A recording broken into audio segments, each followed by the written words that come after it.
జారత్వం. జారత్వాన్ని Bible చాలా గట్టిగా వ్యతిరేకిస్తుంది. జారత్వం మాత్రమే కాదు, జారత్వం చేసేవారిని ఎంకరేజ్ చేసేవారిని కూడా బైబిల్ గద్దిస్తుంది. దాన్ని అస్సలు ప్రోత్సహించడం లేదు.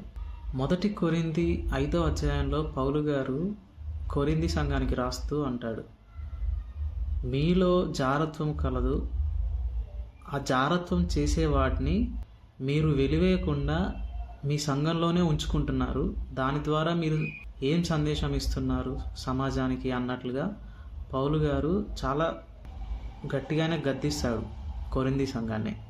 జారత్వం అనేది చాలా హేయమైన క్రియ దేవునికి.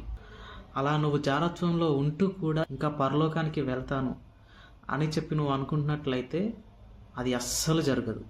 నువ్వు దాన్ని ఈ క్షణమే విడిచిపెట్టిన తర్వాతే నువ్వు పరలోకం గురించి కానీ నువ్వు అటు వెళ్ళడం గురించి కానీ ఆలోచించడానికి ధైర్యం చేయి.